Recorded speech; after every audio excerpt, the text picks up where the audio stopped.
Good afternoon, everybody. I'm Ron Ruffino. I'm the supervisor of the town of Lancaster.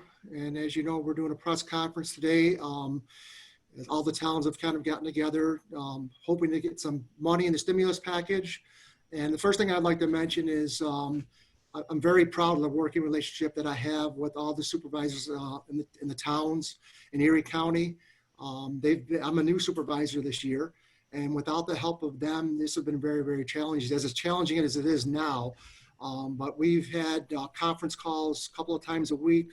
We have a constant text string going that we're constantly texting each other with, how you doing this, how you handling that. So everybody has kind of had some great input into this. And for myself, it's been nothing but advantageous to be in this fine, wonderful group of hardworking people. Why we're here today, a revenue gap's been created by this pandemic, COVID-19.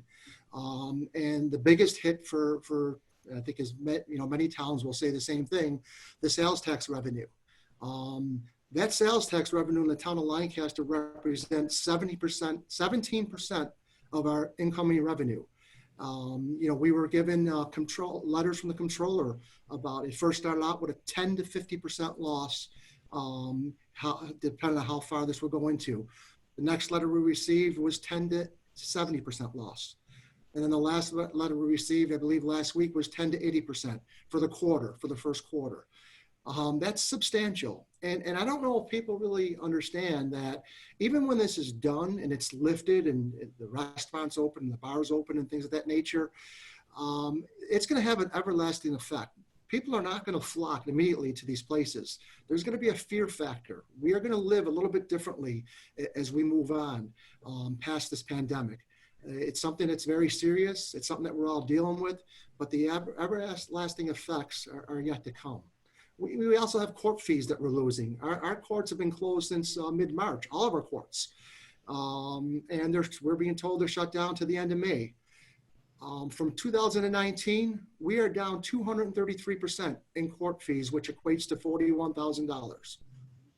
Yes, we've taken some actions on our end here to control expenditures. I had sent a memo to all department heads, letting them know what, the dire road that we're headed down here. Capital expenditures, we're only approving purchases which are absolutely necessary due to safety issues. We aren't able to do this alone. As a government agency, we pride ourselves in providing valuable and essential services to our residences, whether it be in the form of youth or senior services, recreational services, etc. We see this being a very difficult road to maintain in 2020 if we're not granted federal assistance through a stimulus package. One thing that should be pointed out, in New York State, there are 933 municipalities and only 2 received aid because they had a population greater than 500,000 people. Whether you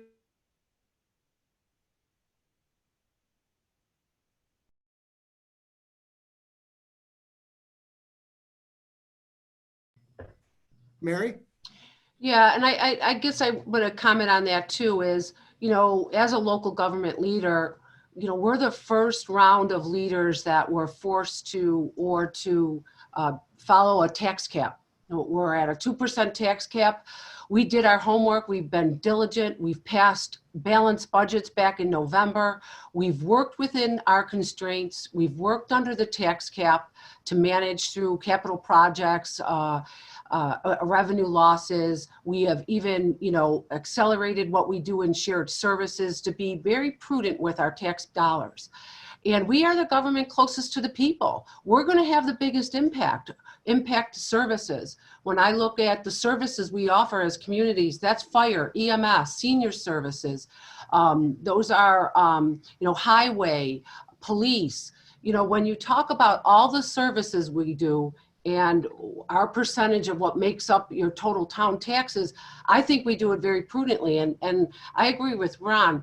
This group has been something that we've all counted on. We've counted on each other to try to help us all figure what we're doing out. I mean, when we have our latest conference call was what we have to cancel. And some towns are already canceling 4th of July. mainly because of the pandemic, we don't know what kind of restrictions are going to happen going forward, whether we're going to have to keep social distancing. I live in a waterfront community. We already challenged with the October storm and the damages from that. Our budgets are already being challenged. Now to say that we become a bargaining chip between Democrats and Republicans up at the level of Congress, to me, it's irresponsible. We need to be thought of individually. We work individually as towns, but then, we all provide the same basic functions. And for us to be a chip in somebody's arsenal, I don't like being there. I don't like being in the crosshairs between Democrats and Republicans. This is a non-political issue as far as I'm concerned. We don't want to be lumped in with state and county dollars. We want direct funding because the trickle down does not work. We have managed balanced budgets. We've managed under the tax cap.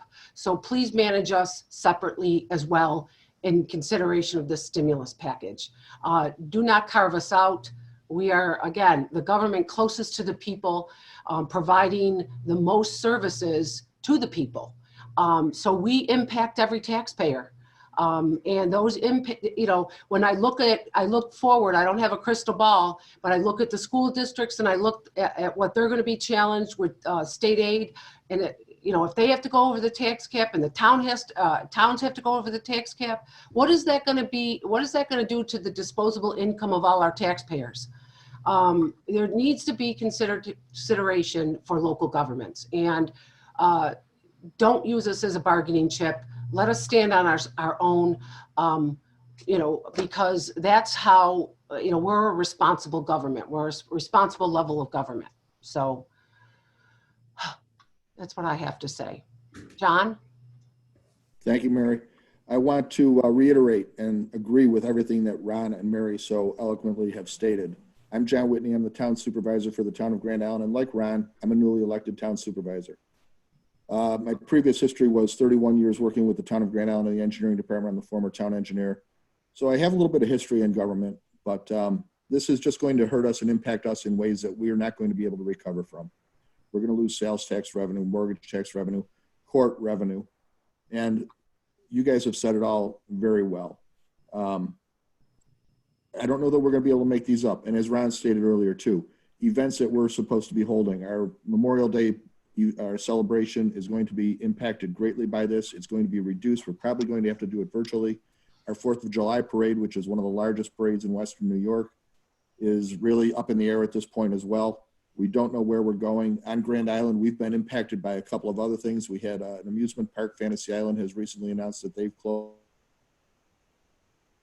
They've left the town.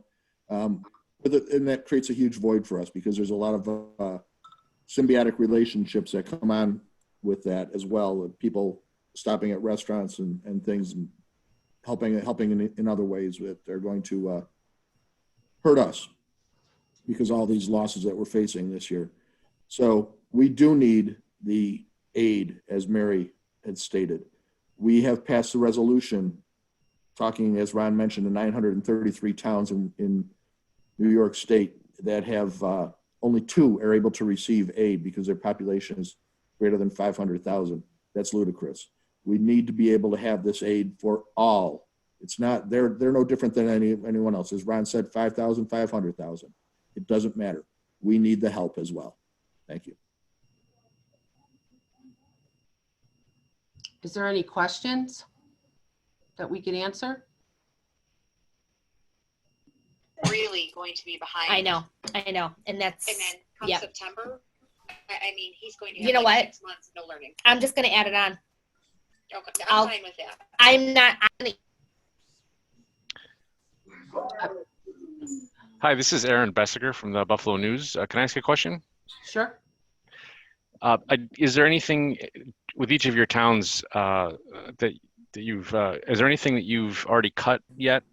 Any services you've trimmed back or any personnel moves you made, furloughs, any kind of budget cuts, any kind of financial action so far? This is Mary Hostler from the town of Evans. We have furloughed all our part-timers. That happened day one when with the pause order went into effect back in early March. If it continues to go, we have employees working, half of the time for full pay. None of the towns felt we all felt very strongly that, it wasn't the employees' fault that this was going on, that, we have people working from home. We've spent money technology wise to get these people to work from home. We haven't cut any of I can say I haven't cut any of our full-time labor yet. We will probably look, and I know there's been a lot of discussion around whether court people are laid off because they're closed until the end of May. Of course, there's a process in place. So, we're trying not to do that because it's no fault of anybody's of why this, it's a pandemic. So, but I know we're looking at our waterfront right now, and it's not just because of the pandemic, mainly because of the financial crunch. Our marina is not opening right now. Thanks for the question.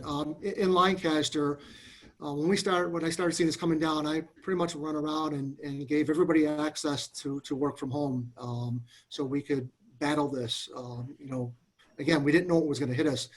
We were talking before the call, and I remember in early March being in a meeting with the county, and it was shortly thereafter, like a tornado hit us with this thing.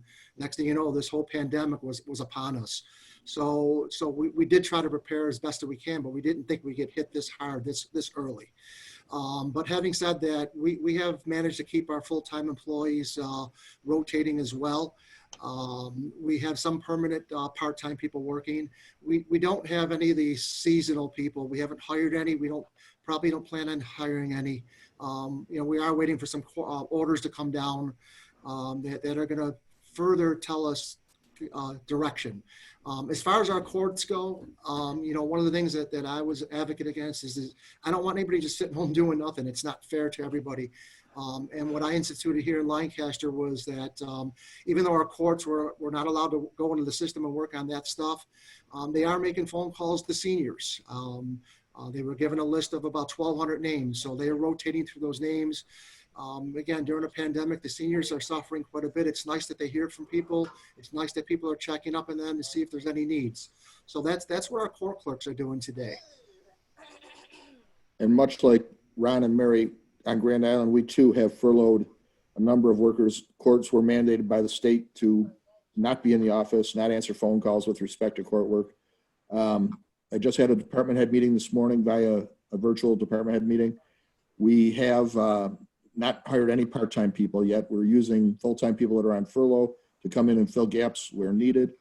As far as programs go, our recreation programs are all being pushed back at this point. And we don't know where it's all going to end up. We don't know, as Ron said earlier, people are going to be afraid to even gather because of this. So there's a lot of unknowns at this point with us. And we're rotating people. We have people working from home. And that's really the best we can do at this point in time until we can get past this.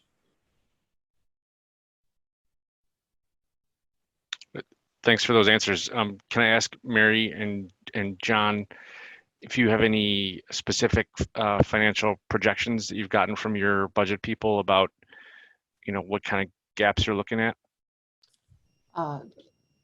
Right now, just got off a conference call with our finance people.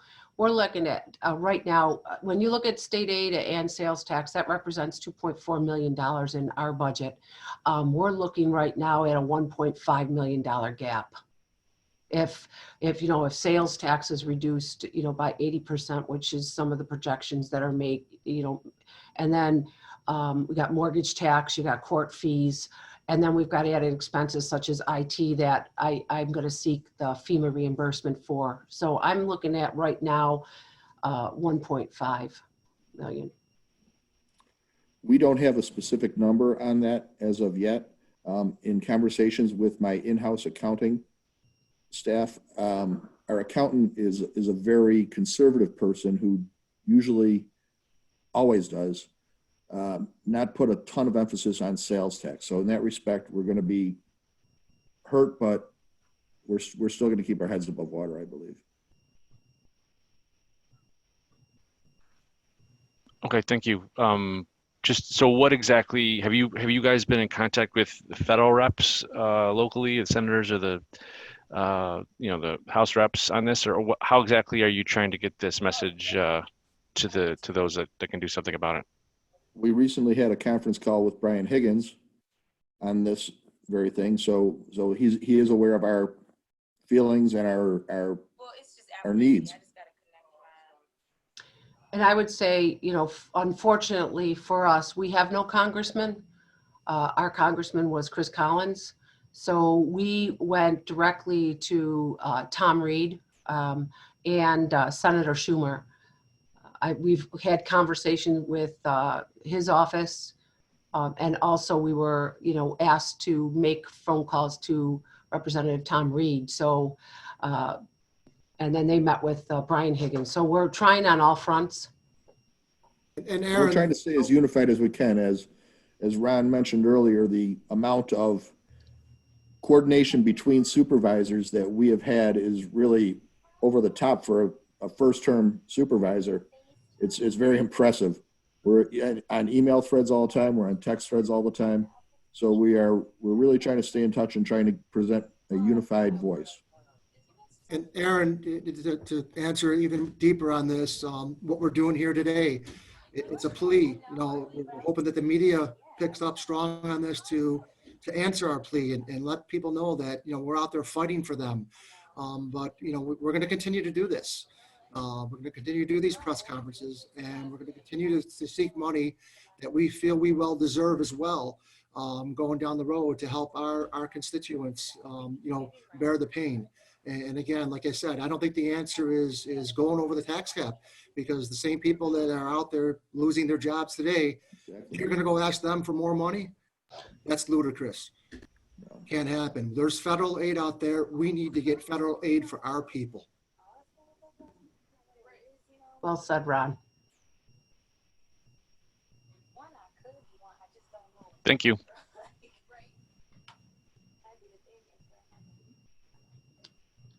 So any more questions? All right. I want to thank everybody for coming today. I think the John and Ron, again, we're going to keep holding these, and we welcome the media. We welcome your support in getting our message out. And any one of us can be reached at any time if you have any specific questions. So please feel free. And thank you for coming and joining us. Thank you. Very much. Thanks for letting us know.